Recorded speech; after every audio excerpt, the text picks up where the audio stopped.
ஒரு சின்ன பையன் வாழ்க்கையில தொடர்ந்து தோல்வி அடைகிறத உணர்ந்தான். அவன் நண்பனும் வேற ஊருக்கு போயிட்டான். ஒரு நாள் கவலையோட ஒரு குளக்கரையில உட்காந்து விளையாடிட்டு இருந்தான் கல்லை வச்சு.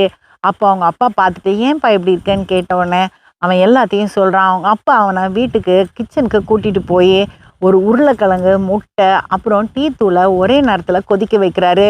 அது கொதிச்ச உடனே அதை இறக்கி வச்சுட்டு அதை மேஜை மேலே வச்சுட்டு அப்பா பையன்கிட்ட கேட்குறாரு, இப்போ நீ என்ன பார்க்குற அப்படின்னு.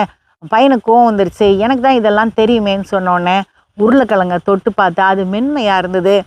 முட்டை நல்ல கடினமாக மாறி இருந்தது. மூணாவது டீ தூள் தண்ணியோட கலந்து இருந்தது, நல்ல வாசனையாக இருந்தது. அப்போ அவங்க அப்பா சொன்னார், இதுதான் நம்மளை மாதிரி சுற்றி இருக்கிற தண்ணி. என்னன்னா நம்ம வாழ்க்கையில் பார்க்குற சூழ்நிலைகள். உருளைக்கிழங்கு மென்மையாகி இருக்கிற மாதிரி நம்ம தோல்வியை உணர்ந்து தோல்வி நினைப்போட இருக்கக்கூடாது. அதே மாதிரி முட்டை மாதிரி கடினமாக மாறி இரக்கமற்று இருக்கக்கூடாது. சீத்தூள் மாதிரி நமக்குள்ளே இருக்கிறத வெளியே கொண்டு வந்து வாசனையாக இருக்கணும், மற்றவங்களுக்கு பிரயோஜனமாக இருக்கணும். நம்மளால தண்ணியோட சூட்டை குறைக்க முடியாது, நெருப்போட அளவையும் குறைக்க முடியாது. ஆனால் நம்ம எப்படி நடந்துக்கிறோம் அப்படின்றத நம்ம நிர்ணயம் பண்ணிக்கலாம் அப்படின்னு சொன்னார். அப்போ தான் அந்த பையனுக்கு புரிஞ்சுது, வாழ்க்கையில் ஒவ்வொரு சூழ்நிலையிலையும் நம்ம எப்படி கையாளுறோமோ அப்படி தான் வாழ்க்கை நமக்கு அமையும்னு. அதோட அவன் சந்தோஷமாக ஆயிட்டான். இதுதான் நம்மளுடைய வாழ்க்கையின் ரகசியமோ.